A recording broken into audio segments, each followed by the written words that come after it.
This is Real News Media TV, coverage you can trust. Please like, share, subscribe, and hit the notification bell. Select all for daily news updates. Good morning, my Real News Media TV family. Thank you so much for tuning in this morning, and I'm wishing for everyone a wonderful day.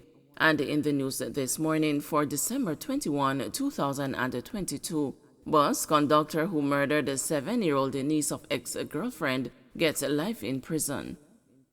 A bus conductor who pleaded guilty to murder of the 7-year-old niece of his ex-girlfriend and discarding her body in the Rio Cobre was on Tuesday sentenced to life behind the bars. Vivian Vernon, who was driven by vengeance, will not be eligible for parole until he has served 21 years. He was also sentenced by Supreme Court Judge Justice Bertram Morrison to 2 years and 11 months for attempted arson of his ex-girlfriend's house. The sentences are to run concurrently. Justice Morrison, in handing down the sentences, described the crime as barbarous and said any sentence less than what he handed down would shock the public conscience. According to investigators, 7-year-old Kalisha Cousins, who lived at West Avenue Central Village, St. Catherine, left home for Waterford Primary School in Portmore on November 5, 2014, but never made it back home. According to the prosecution, which was led by Assistant Director of Public Prosecutions Celine Ogilvie and the Crown Counsel Nikisha Young-Sand, Kalisha was quite familiar with Vernon, who had been involved in an intimate relationship with her aunt and as such would go anywhere with him, eat and play with him. However, the relationship between Vernon and the aunt ended bitterly, and on November 2, 2014, Vernon visited the aunt, which led to an altercation during which she used a pair of scissors to stab him all over his body. The following day, Vernon returned to his ex-girlfriend's house and set it on fire, allegedly threatening that the family would bawl and mourn. In the facts of the case outlined to the court, Kalisha was placed on a bus for school on the morning of November 5 by her grandmother. Vernon, who was a bus conductor, plying the route from Bayside to Spanish Town, and would sometimes carry cousins to school and back home free of cost, removed the child from the bus, took her to another bus, and took her to his house off the Dyke Road in Portmore, St. Catherine. Vernon, who reportedly said the little girl was his woman's picnic, purchased a bag drink and a cheese stick snack for the child. Neighbors later reported seeing him walk away with the little girl and return about an hour later without her. Her body was found 2 days later with a partially missing arm. The cause of death was asphyxia and drowning. Vernon, when charged for the offenses of murder and abduction on caution, said, "I lied them a tell." He later pleaded guilty to murder and attempted arson. The little girl's aunt and the grandmother, who were present when the judgment was handed down on Tuesday, in victim impact statements provided to the court, said since the little girl's death, the family has suffered from depression. The court was told that Kalisha's parents died shortly after her, and her father was killed by gunmen, while her mother became sick and died thereafter. On Tuesday, Ogilvie commended Detective Sergeant Wayne Hunt from the Greater Portmore Police Station, who investigated the matter. Vernon was represented by attorney Denise Hinson. Cops using CCTV to find Maypen stone thrower. Police are reviewing CCTV cameras in an effort to capture who threw a stone that injured a municipal policeman in Maypen, Clarendon on Monday. The injured man, said to be the leader of a team that was patrolling the street for illegal vending, was admitted to hospital on Monday night but was expected to be released on Tuesday.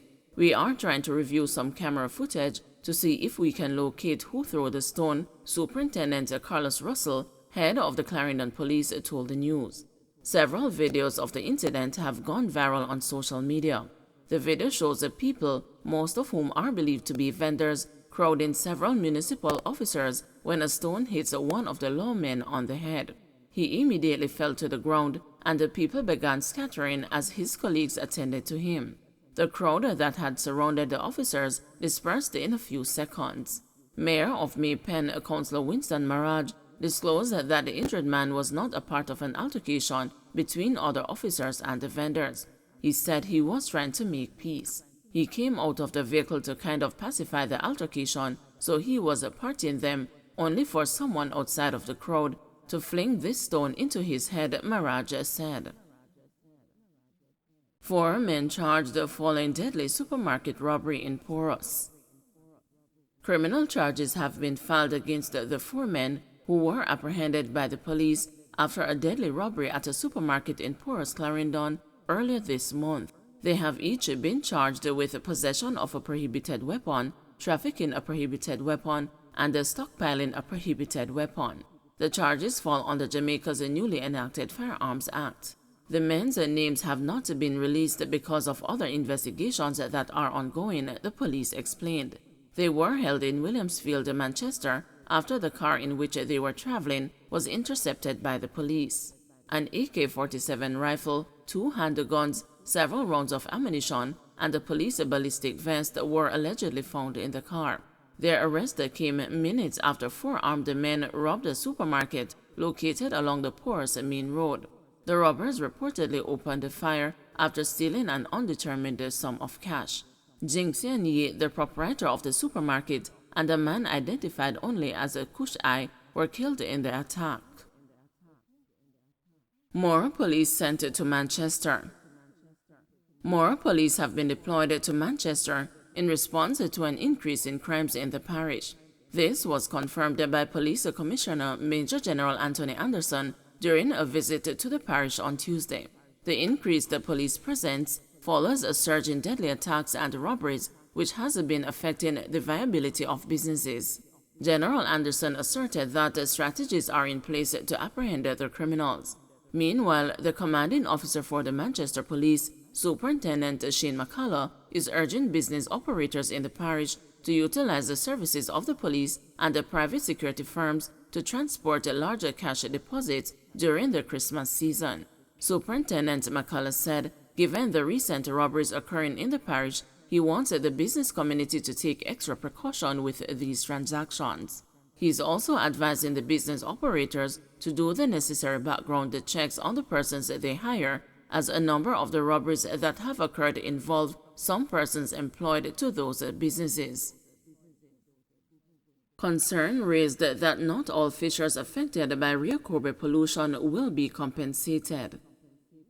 There is a concern that only 100 fishers are set to receive compensation this week for the July fish kill in the Rio Cobre, although more than 120 of them were affected. The government has announced it will pay a total of $16 million in compensation to the fishers. The Friends of Rio Cobre said in a media release on Tuesday that it is urgently requesting that the government reconcile the list and meet with fishers and their legal representatives. Speaking with the news on Tuesday afternoon, Ken Stonard Gordon, vice chairman of the St. Catherine Parish Development Committee, said he is unsure how the list was compiled or why some fishers were left off. The government has decided that of the 122 claimants, it is only going to pay some, and it is only going to pay 2 weeks equivalence of the average catch that the fisher folks do on a weekly basis. Now, 5 months the river has been incapacitated and has not been brought to a commercial viable level, and you're giving them 2 weeks and you're only going to pay some of them. The government is anxious to pay the people. It's coming Christmas and they want to endorse themselves with some credit. But what? At the expense of what? Dividing the community.